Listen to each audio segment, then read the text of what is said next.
Hey guys, Omega Dark Mage here, and today I'll be doing an Evilswarm deck profile. I've been using this deck in a couple of my other videos, so yeah, I just thought I'd let you know what types of ratios I was using for each card. Um, so with that having been said, on to the deck profile. We're going to start off with our vanillas. Evilswarm Heliotrope. He's a 1950 beater, and yeah, he's good to have. This guy isn't affected by cards like Fiendish Chain, so that's a plus. And you pretty much use him in conjunction with our Rescue Rabbit. Rescue Rabbit allows you to summon 2 Heliotropes from your deck pretty much and go right into a rank 4. So if you get Rabbit, you can get an Ophion very quickly. Pretty good to top deck Rabbit. He's a lifesaver.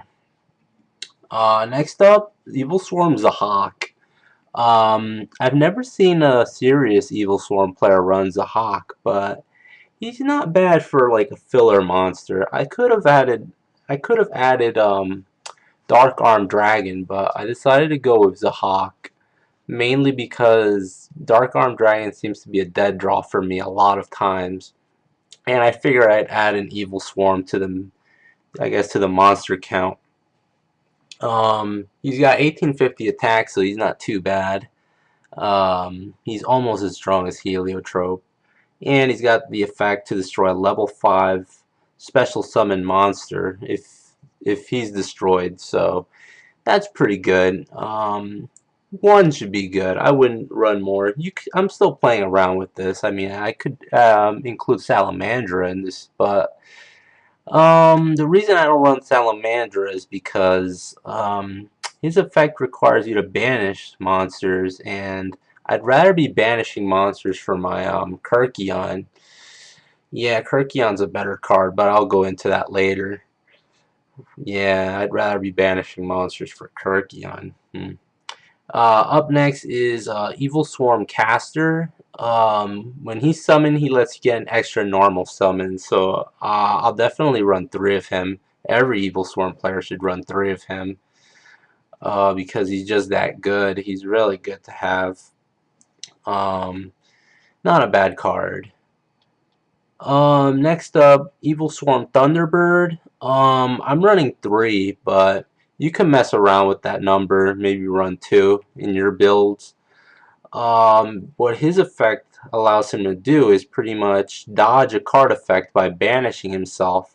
So it's a quick effect, and it's pretty good.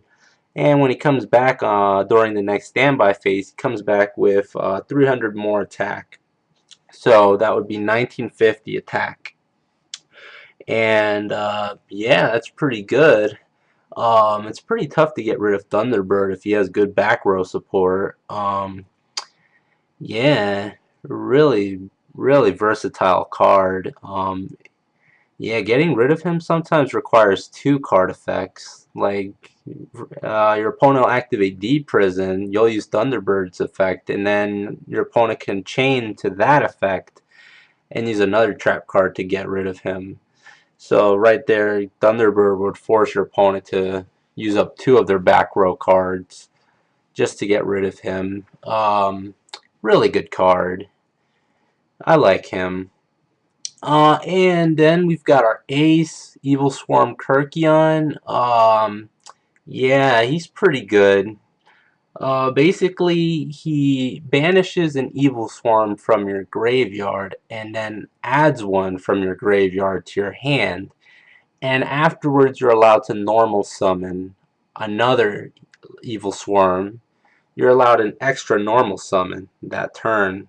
It combos pretty well with Castor because, yeah, you could stack up the effects and have Kurkjian normal summon Castor, and then Castor's effect would allow you to normal summon another monster, which is really good. You could really spam the field fast with these Evilswarms. He also has another effect. Yeah, but it really doesn't matter that much in this deck since we don't run any level 5 or 6 Evil Swarms. Yeah, what it says is, while this card is in the graveyard, if it was sent there this turn, you can normal summon one Evilswarm monster for one less tribute. So that would let you play cards like Golem, Evilswarm Golem, without having to tribute, which is really good. Yeah, yeah, it can definitely be useful.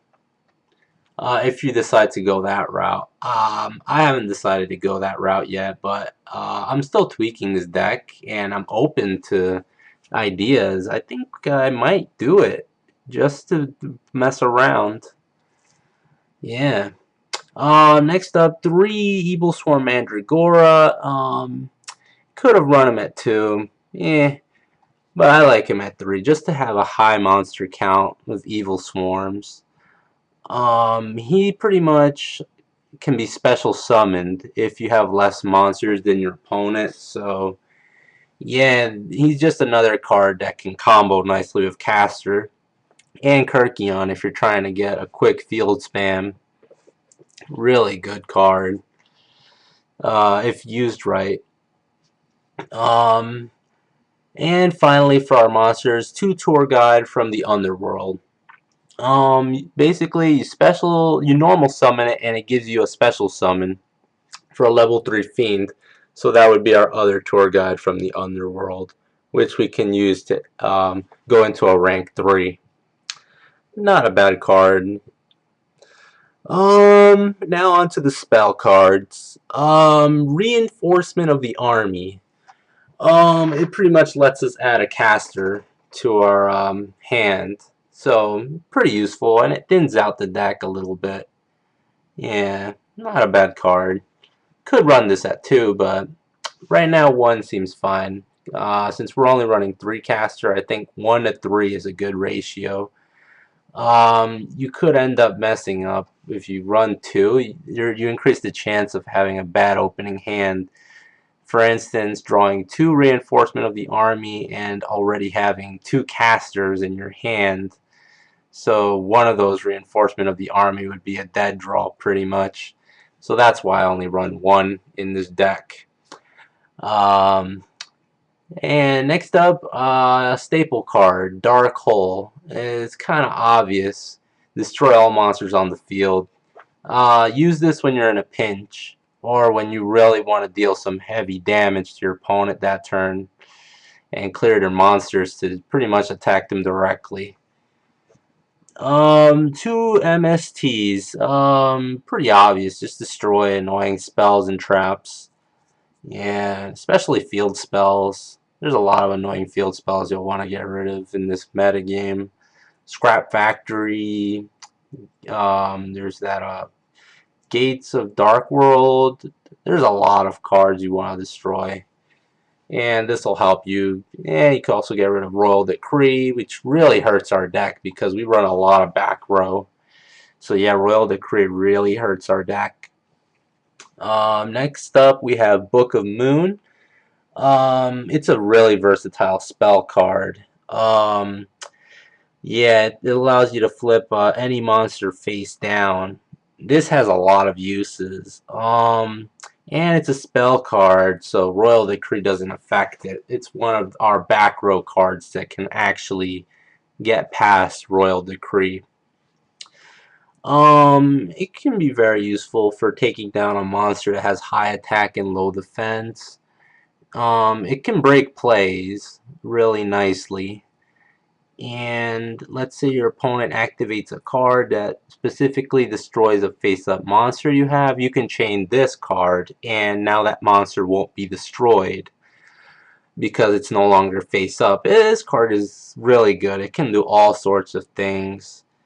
Yeah, it's useful in all sorts of situations. I like this card. Really good. 3 Infestation Pandemics. This is really like a key card in this deck. It protects all of your evil swarms from being destroyed, or rather, well, yeah, or being affected rather by any spell or trap card effects. Really good. Um, that just leaves monster effects. Yeah, so any traps like Mirror Force, Compulsory, or spell cards like Dark Hole, they won't be able to stop our evil swarms. Um, and this combo is real nice with Dark Hole because, yeah, Dark Hole, it destroys all monsters on the field, but if you activate this, your Pandemic, your monsters won't be destroyed. So it's kind of like activating a Raigeki pretty much if you combo it like that, and it'll really do a lot of damage to your opponent while not hurting you at all. Really good combo. Next up we have Xyz Reborn. Um, I like this card. You can bring back any XYZ monster you want with it and give it a material right away. Really good. Um, Definitely should run one of this. It's a good card. Bottomless Trap Hole. Pretty good card. Yeah, it pretty much destroys and banishes a monster that has 1500 attack. Yeah, it's pretty good. Definitely gotta run this card. Mirror Force, I'm running this at 2. 2 is more than enough. Um, yeah, pretty much just like protect yourself with back row. D prisons, this is pretty good against like the Fire Hand and Ice Hand cards. Yeah, because destroying them is not good, since they'll just trigger their effects. But yeah, banishing them, that totally works. Yeah, yeah, pretty much anything that would be annoying to deal with. This card really is it's a really good trap.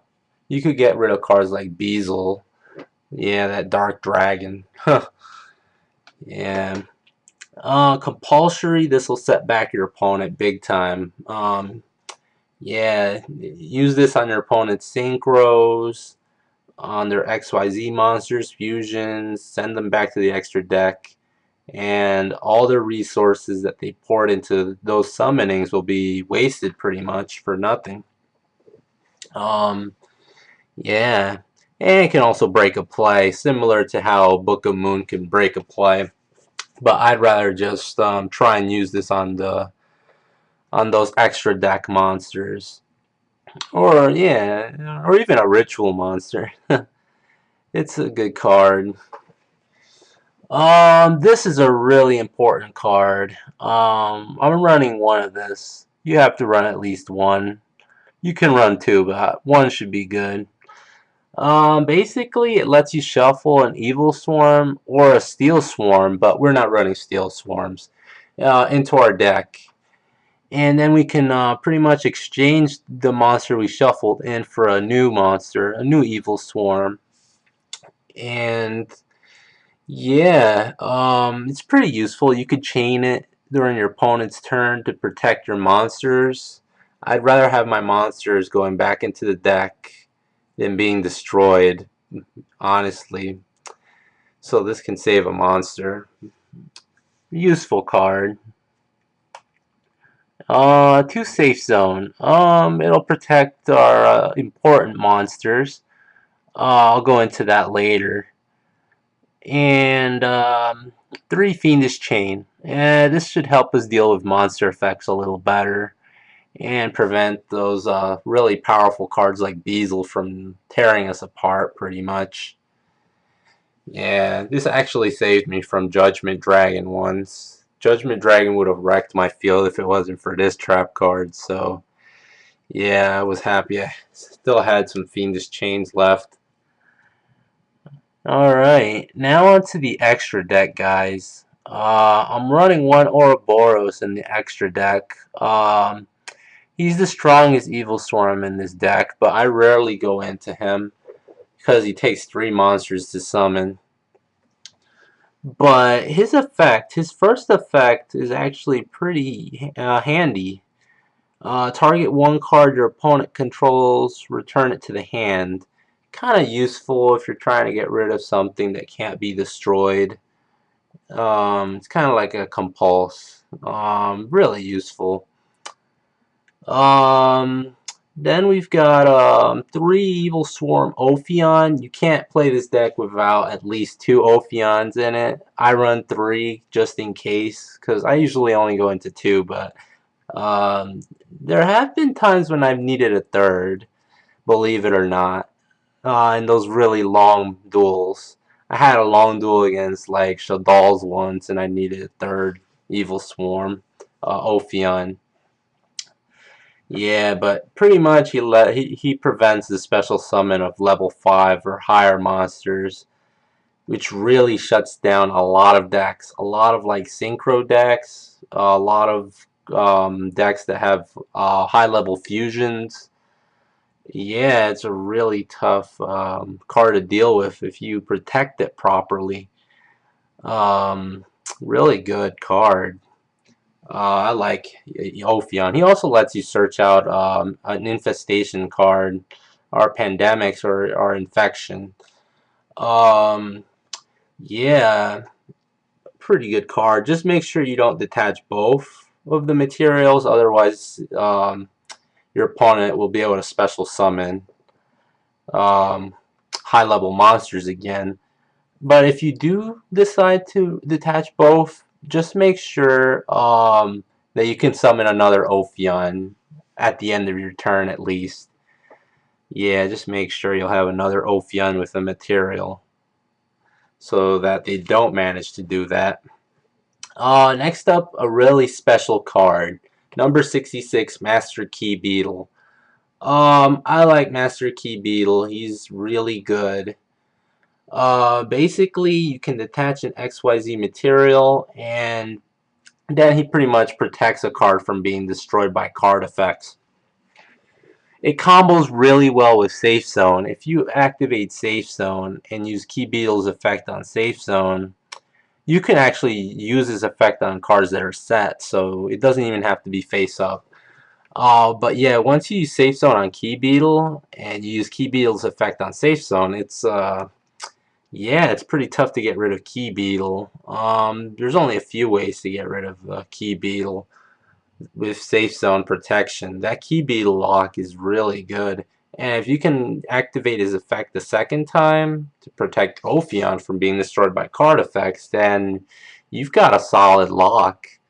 Yeah, you really do. I guess one thing you can do is activate a card effect that doesn't destroy this card and actually sends it back to the hand. That would work. Also, I think cards like Mitayan, the Time Lord, can work if he attacks Key Beetle, because Key Beetle would not technically be targeted or destroyed by Mitayan's effect. Mitayan sends all cards, all other monsters, back to the, I believe, the hand. So, yeah, that's one card that can cause problems for Key Beetle. Stuff like that can cause problems. So just keep in mind, it's not unstoppable. This combo can be beat. Yeah, but if your opponent's not carrying the proper counter, then yeah, you're probably gonna do really well with this combo. Yeah. Next up we have number 103, Ragna Zero. I rarely go into it, but when I do go into it, it's usually against decks that run some kind of field spell that modifies the attack points of their monsters. Examples, yeah, Scrap Factory and Gates of Dark World. They boost the attack power of their monsters, so Ragna Zero can come in handy there. Destroy their monsters, and then you can draw a card. And it's a quick effect, so that makes it even better. Yeah, you can really plus nicely with this. Next up, one Evilswarm Bahama. Yeah, you only really need one. You'll rarely get all the resources to use 2 in a single duel. It's kind of hard because you have to discard an Evilswarm to use its effect.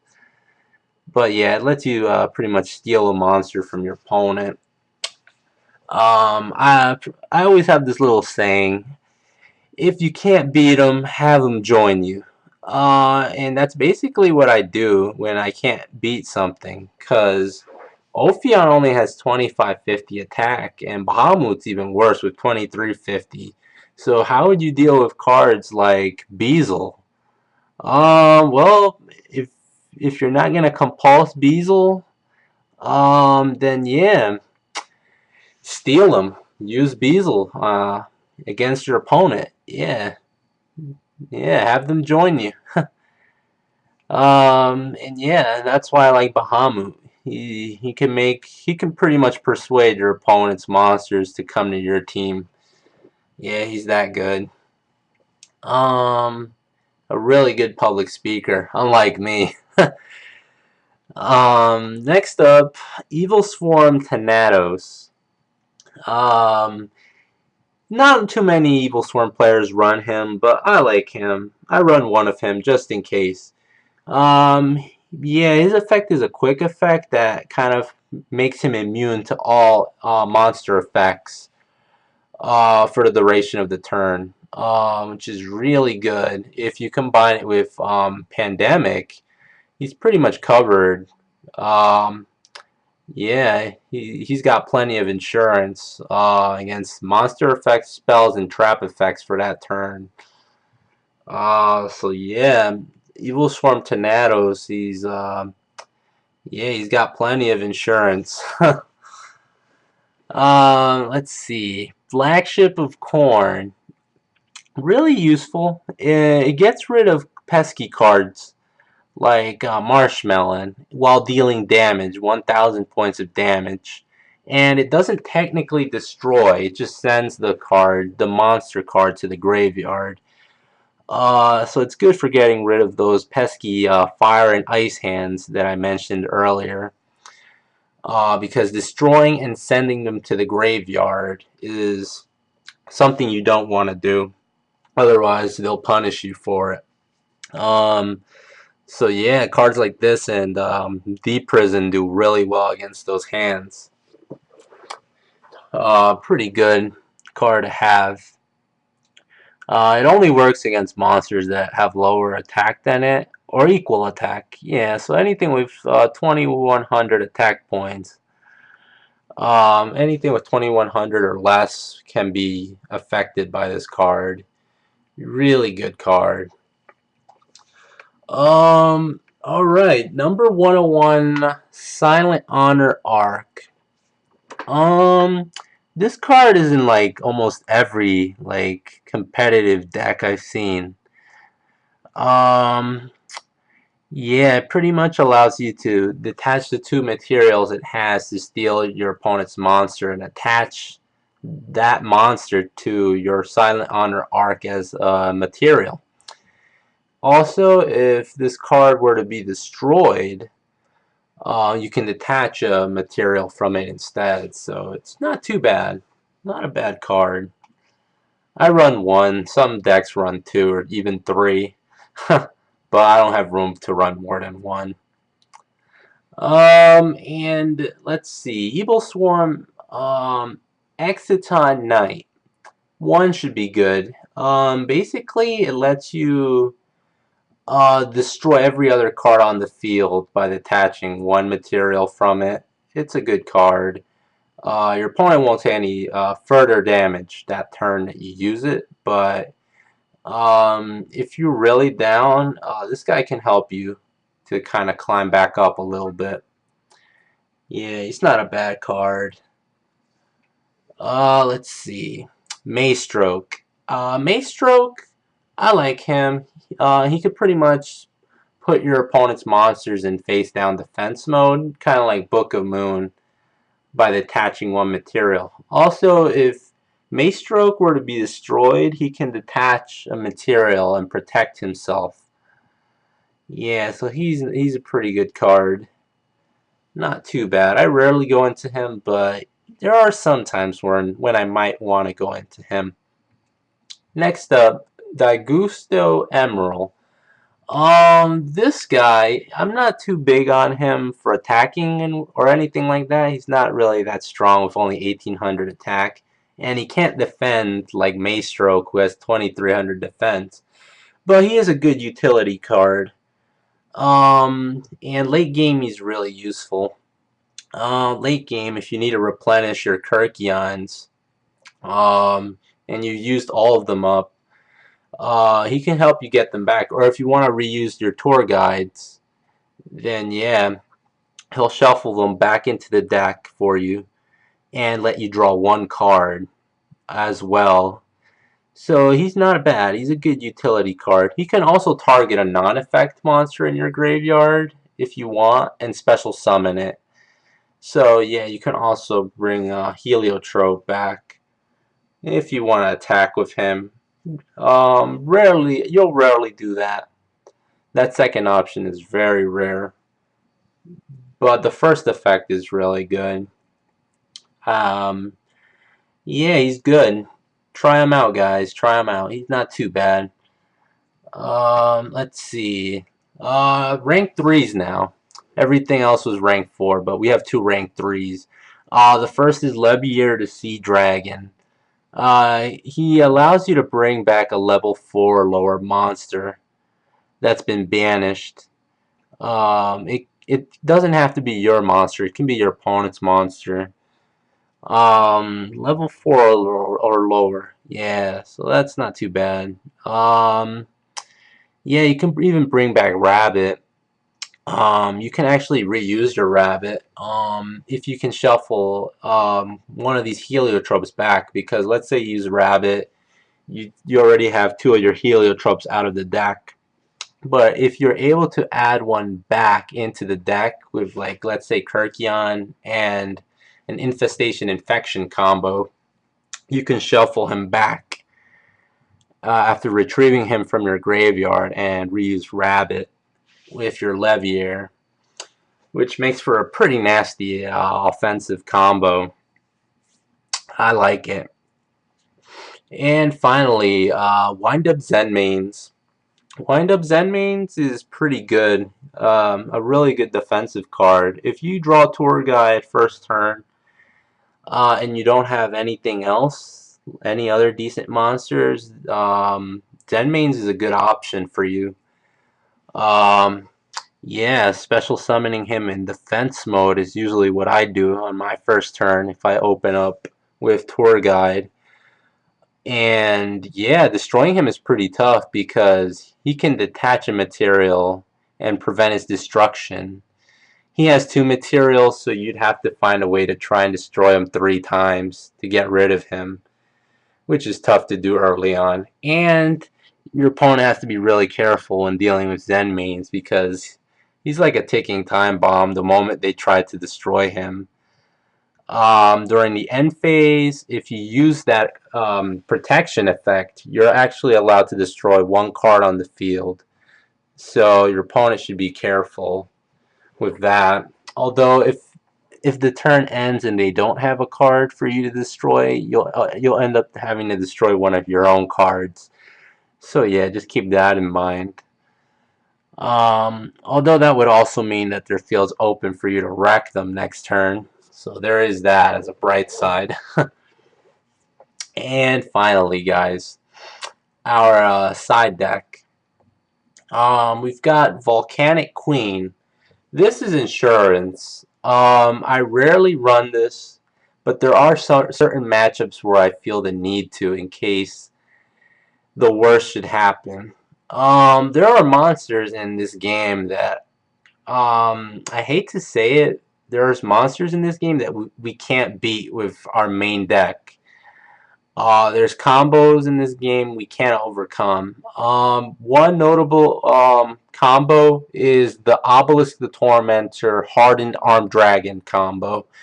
If your opponent tribute summons Obelisk using Hardened Armed Dragon, it's pretty much game because it can't be destroyed by anything, any card effects. So even Dark Hole won't work, pretty much. Because without Hardened Armed Dragon, you could still destroy Obelisk as long as the effect didn't target. But yeah, that's no longer possible. Yeah, it's no longer possible if they used Hardened Arm Dragon on their obelisk. Um, Another thing, um, yeah, you could also run Lava Golem, but I prefer Volcanic Queen because it has less attack points and it's a lot easier to defeat with your Ophion. Yeah, our Ophion can actually defeat it, but it can't beat Lava Golem. Um, Another thing, you can also get rid of cards. Um, Cards like, trying to think of a good example. Vanaminaga, Queen Deity of Poisonous Snakes. There's always the chance your opponent is going to actually pull off that ridiculously hard summoning requirement. Um, yeah, in the event that your Ophion wasn't on the field when Vanaminaga, yeah, if your Ophion wasn't in play when they activated their trap card to summon Vanaminaga, it's pretty much game. I do have a couple other cards in here that can deal with Vanaminaga though. Um, and yeah, there's a bunch of other cards that this thing can take out. So yeah, try and run it if you can, or Matai the Time Lord. He also works on Obelisk anyway, not on Vanaminaga. The reason this Volcanic Queen works is because you're tributing your opponent's monster as a cost, so it's not technically an effect. The effect is pretty much the special summon of this monster to your opponent's side of the field. That's the effect, but yeah, you're tributing their monster as a cost, so that's why cards like Obelisk and Banama can be affected by this. Okay, I've rambled on enough about Volcanic Queen. I just wanted to clear it up because not too many people run this thing in their side decks. I'm really irregular with my gameplay. Um, but yeah, it seems to work for me. Next up, Prohibition. If your opponent has one particular key card you want to get rid of, this is definitely going to help you to deal with them. If your opponent's running, let's say, Exodia, you can stop them from playing their Royal Magical Library and really make it hard for them. It's a good card. Definitely shuts down a lot of decks that rely on a particular card to implement their strategy. Um, yeah, not a bad card. Zombie World. This is a good card. It kind of hurts a lot of decks, including Vanaminaga.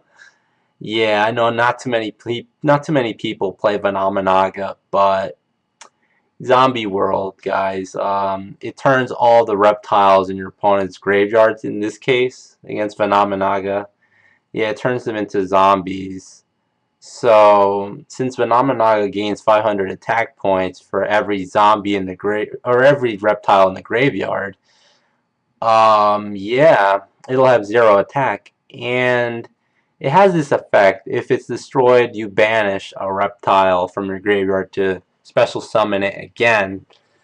Um, yeah, that's not happening if every monster in the graveyards is zombies. It pretty much is gone. Really good card. Royal Prison. Monsters cannot be special summoned from the graveyard. Um, Really good for stopping certain things. If your opponent likes to spam their graveyard and special summon from their graveyard, such as like Dragon Rulers, if they like to spam with Dragon Rulers, this could stop those Dragon Rulers from hitting the field. Really good for shutting down those types of strategies. Macrocosmos. This card's pretty good. It pretty much allows you to banish every card rather than sending it to the graveyard. So yeah, as long as this card's in play, no card hits the graveyard. Yeah, it could be good and bad, I guess. Activate this only if you have to. It's bad because we won't have any monsters in our graveyard to use Kurkjian with, but it can hurt your opponent more. Yeah, which is why I consider running it. And it also gives you more targets for Levier. Next up we have Imperial Iron Wall.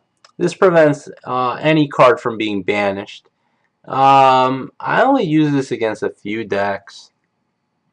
Yeah, pretty much any deck that likes to banish a lot. And I rarely use this card. It would also hurt our Rescue Rabbit's potential if we happen to activate it before using Rescue Rabbit. Yeah, use it only if you must. Next up, an unusual choice, Royal Decree. Unusual because we run a lot of back row, but I like to run this against those stall decks, the ones that really cause a lot of players trouble. Decks like Final Countdown, for instance, or burn decks in some cases. Um, yeah, with this, your opponent can't use Threatening Roar or Wabaku, so that really limits the amount of protection they can use. So yeah, not bad. I like it. Against those types of decks, anyway. Next up, Goes in Match. Goes in Match is good against decks that have lots of different attribute monsters, like elemental heroes. It can really disrupt your opponent's synergy, like their monster synergies. Um, and since we run pretty much all dark types in our main deck, for the most part, this is a good card to have. Not bad. It could really wreck a play if you activate it at the right moment. Really good card to have. Light Imprisoning Mirror. It pretty much shuts down the effects of all light monsters that activate on the field or in the graveyard. Really good against light swarms or agents. Yeah, it's really good against those types of decks. A pretty good card to have. Handy, very handy. Just keep in mind there is a Shadow Imprisoning Mirror as well. And Shadow Imprisoning Mirror can shut down our evil swarms in the same way. So there's a chance our opponent will have the same idea against us. But that's what our infestations are for, to help negate that. Yeah. And pretty much make a big play during the one turn that it's active. Yeah. Next up we have Mistake. Neither player can add cards from their deck to their hand except by drawing them. This is really handy against certain decks. I guess the most notable that comes to mind, for me anyway, Madolche. Madolche generates so much card advantage, having a lot of cards being sent back to the hand. It's really good. Yeah. Yeah, their monsters get sent back into the deck rather than the graveyard. And yeah, they're really annoying. And then like their spell cards and whatnot allow them to add cards to their hand from their deck, which is really ridiculous. Next up we have Light of Intervention. Really useful if you're dealing with decks that like to set monsters a lot. I guess notable I guess notable examples would be um, Shaddolls. Shaddolls love to play their monsters face down and cause you a lot of grief. But if you have Light of Intervention and Royal Prison, Shaddolls shouldn't be much of a problem for you. Yeah, you should be able to handle them pretty nice.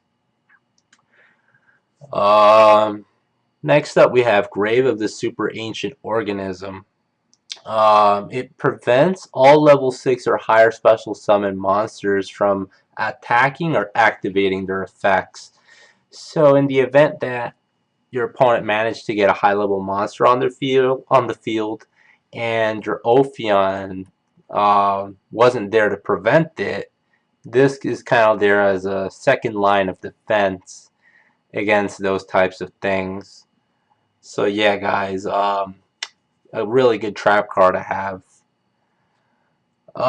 Next we have Blackhorn of Heaven. This is like one of our only trumps against a certain card. Yeah, a certain card that I really hate. Number 86, Heroic Champion. Rongo Mayans. Yeah, this guy is pretty much unstoppable for the most part. His effects are ridiculous. If your opponent can keep him with a high amount of materials, then yeah, you're gonna be in trouble for a couple of turns. Yeah, and odds are you might not live long enough to, to mount the counterattack. So this pretty much stops the problem before it starts, because once the problem starts, yeah, it's really tough to endure it. Lastly, we have Debunk. It's useful against decks that have cards that activate in the hand. I guess such notable decks would be, notable decks. Trying to think, what would be a notable deck? Hmm.